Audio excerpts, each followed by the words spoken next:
सुबह का समय था। गांव के बाहर बनी सब्जी मंडी में रोज की तरह हलचल शुरू हो चुकी थी। कोई आवाज लगाकर सब्जियां बेच रहा था, कोई मोल भाव कर रहा था, तो कहीं मजदूर ठेले खींचते नजर आ रहे थे। चारों तरफ वही रोज जैसा शोरगुल और भाग दौड़ थी। मगर इस सामान्य भीड़ में आज कोई ऐसा खास शख्स मौजूद था जिसका वहां होना बिल्कुल भी सामान्य नहीं था। वह महिला साधारण कपड़ों में थी। न कोई सरकारी गाड़ी, न सिक्योरिटी गार्ड, बिल्कुल आम इंसान की तरह। उम्र लगभग 34 साल, चेहरा शांत लेकिन आत्मविश्वास से भरा हुआ। देखने वालों को लगा जैसे यह कोई बाहर की महिला है, पर किसी को अंदाजा तक नहीं था कि यह इस जिले की नई डीएम, जिलाधिकारी अंजना राठौर हैं। डीएम अंजना राठौर धीरे धीरे चलते हुए सीधे एक ठेले के पास जा रुकी, जहां एक बुजुर्ग महिला सब्जी बेच रही थी। अंजना ने हल्की मुस्कान के साथ पूछा, अम्मा, गोभी क्या भाव दिए हैं? महिला ने तराजू संभालते हुए जवाब दिया, बेटी, आज गोभी 50 रुपये किलो है। आपको कितना चाहिए? तभी सब्जी मंडी के शोर के बीच एक मोटरसाइकिल की तेज आवाज सुनाई दी। बाइक पर इंस्पेक्टर रमाकांत सिंधे मंडी में दाखिल हुआ। उम्र लगभग 40 साल, चेहरे पर रौब और वर्दी का घमंड साफ झलक रहा था। वह सीधे उसी बुजुर्ग महिला के ठेले पर रुका। इंस्पेक्टर को देखते ही महिला के चेहरे पर घबराहट छा गई। उसने सिर झुकाकर धीमे स्वर में कहा, आज क्या चाहिए आपको इंस्पेक्टर साहब? जो भी चाहिए ले लीजिए। इंस्पेक्टर ने हुक्म के लहजे में कहा, 1 किलो टमाटर दे और 1 किलो तोरई भी देना। महिला ने बिना कोई सवाल किए तुरंत सब्जियां तोलकर दे दी। इंस्पेक्टर ने सब्जियां ली और बिना एक भी पैसा दिए अपनी मोटरसाइकिल पर बैठा और वहां से चला गया। यह सब देखकर डीएम अंजना राठौर हैरान रह गईं।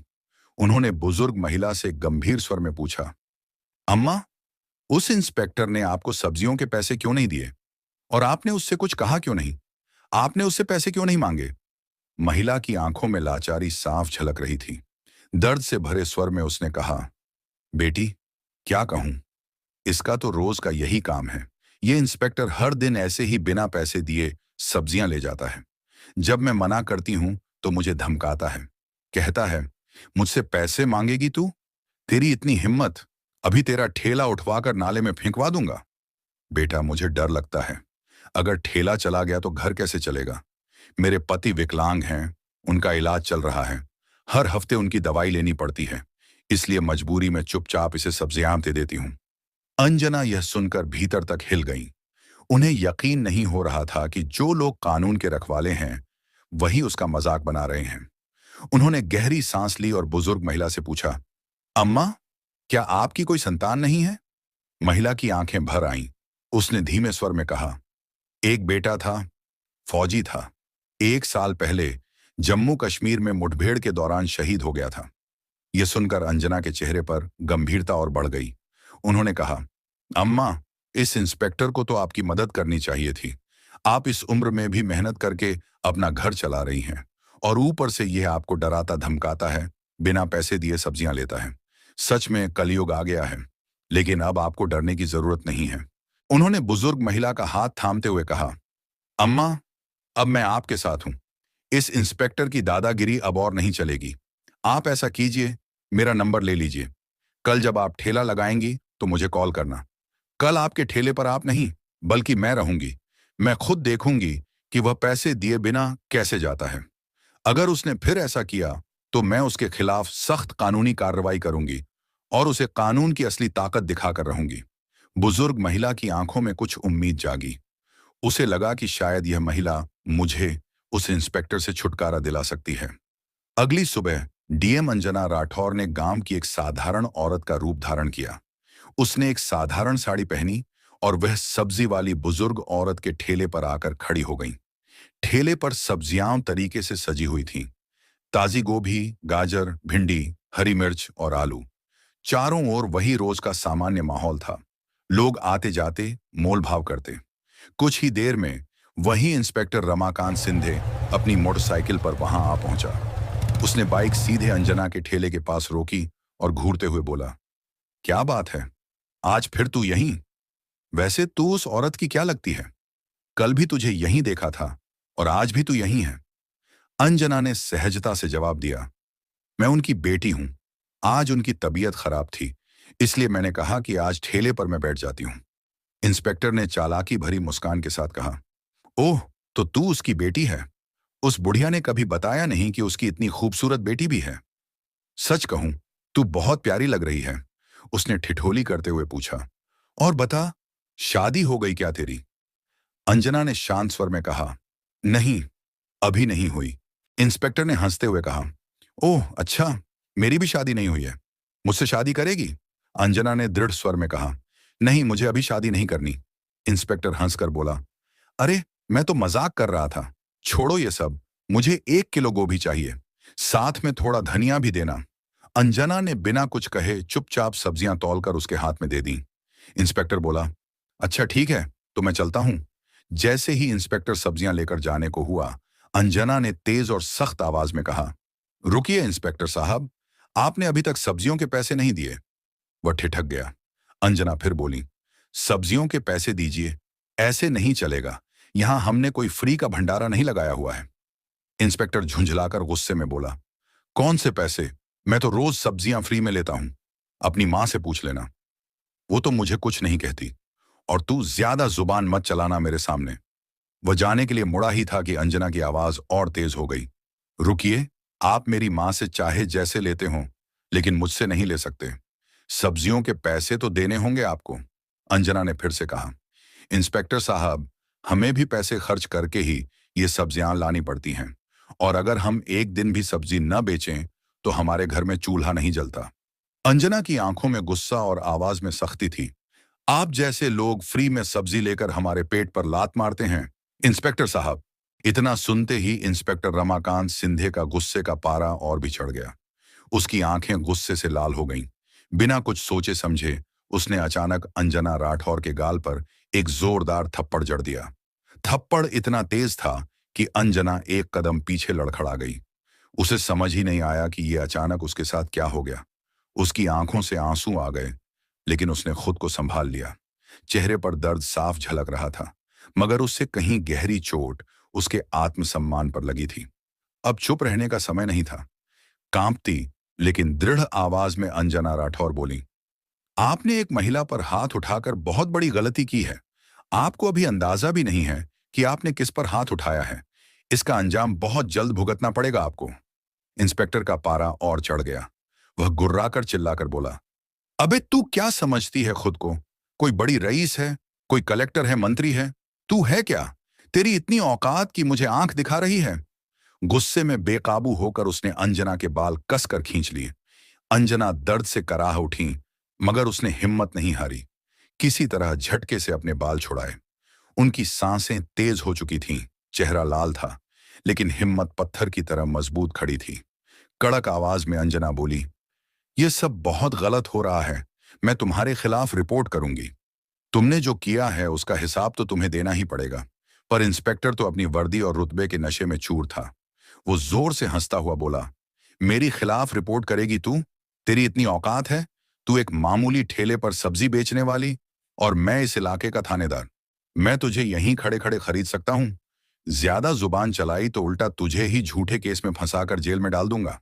इतना कहकर उसने अपनी मोटरसाइकिल स्टार्ट की और वहां से निकल गया। अंजना वहीं ठेले के पास खड़ी थी। उसके भीतर गुस्से का ज्वालामुखी फूटने को तैयार था, मगर उसने अपने आप पर काबू रखा। उसने मन ही मन ठान लिया था कि इस इंस्पेक्टर को ऐसा सबक सिखाएगी कि उसकी 7 पुश्तें भी किसी महिला पर हाथ उठाने से पहले 1000 बार सोचेंगी। उसने तुरंत सब्जी बेचने वाली बुजुर्ग महिला को बुलाया और अंजना चुपचाप वहां से निकल गई। वो सीधे अपने घर लौटी। साधारण साड़ी उतारकर अब उसने दूसरे कपड़े पहन लिए थे। उसके चेहरे पर एक तेज था और उसकी आंखों में न्याय की आग जल रही थी। और दोस्तों, यहां से अब कहानी का असली मोड़ शुरू होता है, इसलिए इस कहानी को यहीं बीच में छोड़कर मत जाइएगा, क्योंकि अब आगे इस कहानी का क्लाइमैक्स आने वाला है। तो कहानी में आखिर तक जुड़े रहिएगा। अंजना राठौर इस बार किसी डीएम की तरह नहीं, बल्कि एक साधारण औरत की तरह थाने पहुंची। थाने में किसी को उनकी असली पहचान का अंदाजा नहीं था। अंदर आते ही उसने चारों तरफ देखा। इंस्पेक्टर रमाकांत सिंधे वहां मौजूद नहीं था। डेस्क पर एक सब इंस्पेक्टर बैठा चाय पी रहा था। अंजना उसके पास गई और बोली, मुझे रिपोर्ट लिखवानी है। इंस्पेक्टर रमाकांत सिंधे कहाँ हैं?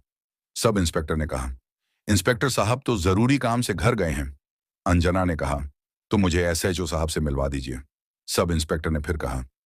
एसएचओ साहब तो फील्ड विजिट पर निकले हैं, आप चाहें तो थोड़ा इंतजार कर लीजिए, वो आते ही होंगे। अंजना एक बेंच पर बैठ गई। अंदर से गुस्से की आग भड़क रही थी, पर चेहरा उतना ही शांत बना हुआ था। थोड़ी देर बाद एसएचओ प्रीतम नायक थाने में आया। उसने बेंच पर बैठी महिला को देखा और तुरंत अपने पास बुलाया और पूछा, कौन हो तुम और यहां किस लिए आई हो?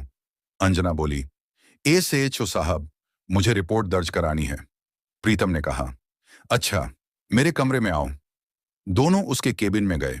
प्रीतम ने कुर्सी पर बैठते ही कहा, तो तुम्हें रिपोर्ट लिखवानी है, लेकिन पहले खर्चा पानी देना पड़ेगा।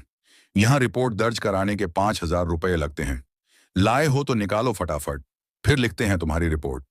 अंजना का चेहरा सख्त हो गया। वो बोली, रिपोर्ट लिखवाने के लिए तो कोई पैसा नहीं लगता, आप तो मुझसे खुलेआम रिश्वत मांग रहे हैं। एसएचओ प्रीतम ने कहा, अरे तुम्हें किसने कहा कि यहां सब कुछ मुफ्त में होता है? यहां जो भी आता है अपनी मर्जी से पैसे देकर ही जाता है। अगर तुम पैसे नहीं दोगी तो तुम्हारी रिपोर्ट भी नहीं लिखी जाएगी। अब बाकी तुम्हारी मर्जी है। अंजना ने गहरी सांस ली। फिर उसने चुपचाप जेब से 5,000 रुपये निकाले और टेबल पर रख दिए। वो बोली, लीजिए, अब मेरी रिपोर्ट लिखिए। पैसे लेते ही एसएचओ ने पूछा, किसके खिलाफ रिपोर्ट लिखवानी है? अंजना ने सीधी और ठोस आवाज में कहा, इंस्पेक्टर रमाकांत सिंधे के खिलाफ। वो रोज एक बुजुर्ग महिला के ठेले से बिना पैसे दिए सब्जियां ले जाता है। जब वो औरत पैसे मांगती है तो उसे ठेला उठवाने की धमकी देता है और उसके साथ गाली ग्लौज करता है। और जब मैंने इसका विरोध किया तो उसने मुझ पर भी हाथ उठाया, मेरे साथ अमानवीय व्यवहार किया। मैं उसके खिलाफ सख्त कार्रवाई चाहती हूँ। ये सुनते ही एसएचओ प्रीतम नायक का चेहरा उतर गया। उसकी आंखों में डर साफ झलकने लगा। एसएचओ प्रीतम नायक घबराकर अटकते हुए बोला, वो वाह वो तो हमारे थाने के सीनियर इंस्पेक्टर हैं। और फिर अगर कोई फ्री में थोड़ा बहुत सामान दे दे तो उसमें बुराई ही क्या है? हम पुलिस वाले हैं, हमारे लिए ये सब तो चलता है। अंजना सब समझ चुकी थी। अब उसे यकीन हो गया था कि यह सिस्टम अंदर तक सड़ चुका है। वर्दी जो लोगों की रक्षा के लिए बनी थी, वही अब गरीब और बेबस लोगों को डराने और लूटने का हथियार बन चुकी थी। उसने और कुछ नहीं कहा, बस धीरे धीरे उठी और चुपचाप थाने से बाहर निकल गई। लेकिन उसके चेहरे की खामोशी में अब एक अलग ही बात थी। उसकी आंखों में एक तेज चमक थी, जैसे कोई बड़ा तूफान आने से पहले का सन्नाटा हो। अगले दिन सुबह डीएम अंजना राठौर अब अपने असली रूप में आ चुकी थी। वह सरकारी गाड़ी और सुरक्षा कर्मियों के साथ उस थाने के लिए निकल पड़ी। जैसे ही वो थाने में अंदर पहुंची, थाने में खलबली मच गई।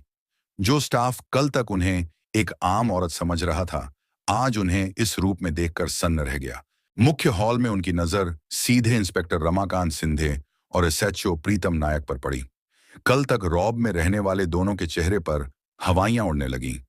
रमाकांत सिंधे सहमा हुआ बोला, मैडम, आप कौन हैं? प्रीतम नायक बोला, आप तो कल भी आई थीं रिपोर्ट लिखवाने। अंजना ने सख्त स्वर में कहा, हाँ, मैं ही थी। मैं हूं इस जिले की नई डीएम, अंजना राठौर। और अब मुझे सब पता है कि तुम दोनों किस तरह गरीबों को डराते हो, रिश्वत मांगते हो और वर्दी की आड़ में गलत काम करते हो। दोनों का रंग उड़ गया। प्रीतम नायक घबराकर बोला, मैडम, अगर आप सच में डीएम हैं तो कृपया आईडी दिखाइए। अंजना ने सरकारी आईडी निकाला और दोनों को दिखाया। आईडी देखते ही एसएचओ प्रीतम नायक और इंस्पेक्टर रमाकांत सिंधे के हाथ पांव कांपने लगे। प्रीतम नायक ने घबराकर कहा, माफ कीजिए मैडम, हमसे बहुत बड़ी गलती हो गई। रमाकांत सिंधे भी सिर झुकाकर बोला, मैडम, जो कुछ हुआ वह दोबारा नहीं होगा। लेकिन अंजना अब पूरी सख्ती में थी। उन्होंने ठोस आवाज में कहा, यह गलती नहीं, अपराध है और इसकी सजा जरूर मिलेगी। फिर उन्होंने दोनों की आंखों में सीधा देखते हुए कहा, तुम दोनों माफी के लायक नहीं हो। तुम दोनों ने जो किया वो किसी जिम्मेदार अधिकारी का काम नहीं था। वो तो सिर्फ एक अपराधी ही कर सकता है। अगर मैं आज तुम्हें माफ कर दूंगी तो शायद कल तुम फिर किसी गरीब की आवाज दबाओगे, फिर किसी मजबूर मजदूर पर जुल्म करोगे। इतना कहकर उन्होंने तुरंत अपना मोबाइल फोन निकाला और जिले के एसपी को कॉल लगाया। आदेश दिया, फ्ला थाने के एसएचओ प्रीतम नायक और इंस्पेक्टर रमाकांत सिंधे को तुरंत प्रभाव से निलंबित किया जाए। इनके खिलाफ विभागीय जांच शुरू की जाए। पूरी रिपोर्ट कल तक मेरी टेबल पर होनी चाहिए। एसपी ने आदेश मानते हुए तुरंत कार्रवाई शुरू कर दी। अंजना ने थाने के बाकी स्टाफ की ओर देखा और दृढ़ स्वर में बोली, अब इस थाने में गरीबों का शोषण नहीं होगा। वर्दी की आड़ में कोई भी अत्याचार बर्दाश्त नहीं किया जाएगा। पूरा थाना सन्नाटे में डूब गया। आज पहली बार वहां सच में इंसाफ की गूंज सुनाई दी। इतना कहकर डीएम अंजना राठौर वहां से जाने लगी। तभी दोनों अधिकारी एसएचओ प्रीतम नायक और इंस्पेक्टर रमाकांत सिंधे घुटनों के बल गिर गए। प्रीतम नायक कांपती आवाज में बोला, मैडम, आप बिल्कुल सही कह रही हैं। हम सच में माफी के लायक नहीं हैं, लेकिन बस एक मौका दीजिए। हम सब कुछ बदल देंगे। गरीबों का सम्मान करेंगे, रिश्वत नहीं लेंगे और कानून का पालन करेंगे। रमाकांत सिंधे भी सिर झुकाकर बोला, हमें माफ कर दीजिए मैडम। अगर अब गलती हुई तो आप हमें सस्पेंड मत कीजिएगा, सीधे जेल भेज दीजिएगा। अंजना राठौर ने सख्त आवाज में कहा, तुम दोनों माफी के लायक नहीं हो। ये गलती नहीं, ये गुनाह है और गुनाह की माफी नहीं होती। तुमने सिर्फ एक आम बुजुर्ग महिला पर अत्याचार नहीं किया, बल्कि तुमने मेरे ऊपर भी, एक महिला और एक डीएम के ऊपर भी हाथ उठाया। भूल गए क्या? कल अगर तुम किसी की जान लेने के बाद पैरों में गिरकर माफी मांगोगे तो क्या मैं माफ कर दूंगी? नहीं, कानून माफी नहीं देता और मैं भी तुम्हें माफ नहीं करूंगी। पूरा थाना सन्नाटे में डूब गया। आज पहली बार हर किसी ने महसूस किया कि वर्दी से बड़ा कानून है और कानून से बड़ा न्याय। अंजना राठौर ने आखिर में कहा, याद रखना, वर्दी पहनने से कोई ईश्वर नहीं बन जाता। अगर वर्दी पहनकर गुनाह करोगे तो यही वर्दी तुम्हें सलाखों के पीछे भी भेज सकती है। इसके बाद डीएम अंजना राठौर थाने से बाहर निकल गईं। पीछे सिर्फ सन्नाटा रह गया। उस दिन के बाद थाना सच में बदल गया। अब कोई रिश्वत नहीं मांगता। हर फरियादी को बराबरी से सुना जाता। गरीबों की एफआईआर बिना पैसे के दर्ज होती। बाजार, गलियों और चौराहों में अब पुलिस लोगों की मदद करती दिखती, डर नहीं फैलाती। वही सब्जी वाली औरत जो कभी सहमी रहती थी, अब अपने ठेले पर मुस्कुराती थी, क्योंकि अब उसे किसी से डरने की जरूरत नहीं थी। इस कहानी से हमें यही सीख मिलती है कि पद और रुतबा सिर्फ दिखावे की चीज नहीं, बल्कि बड़ी जिम्मेदारी है। जब कोई अधिकारी अपने ओहदे का इस्तेमाल गरीबों और मजबूरों की मदद के लिए करता है, तभी समाज में असली बदलाव आता है। अन्याय के खिलाफ खड़े होना आसान नहीं होता, लेकिन सच्चा लीडर वही है जो जुर्म करने वालों के खिलाफ सख्त कार्यवाही करे। और सबसे जरूरी बात, लोगों के दिलों में वर्दी का डर नहीं, भरोसा होना चाहिए। दोस्तों, इस कहानी को सुनाने का उद्देश्य किसी को परेशान करना या किसी की भावनाओं को ठेस पहुंचाना बिल्कुल नहीं है। हमारा मकसद ना ही किसी जाति, धर्म, समुदाय या पेशे को गलत दिखाना है। इस कहानी का एकमात्र उद्देश्य है आपको जागरूक और सचेत करना। अगर आपको यह कहानी पसंद आई हो तो इसे लाइक करें और ज्यादा से ज्यादा शेयर करें। आपका एक शेयर किसी की चुप आवाज को बुलंद सच्चाई बना सकता है। तो आवाज उठाइए, साथ दीजिए और बदलाव का हिस्सा बनिए। इस प्रकार की और कहानियों के लिए हमारे चैनल ब्लैक क्राइम फाइल्स को सब्सक्राइब करना ना भूलें। सतर्क रहें, सुरक्षित रहें। धन्यवाद। जय हिंद, भारत माता की जय।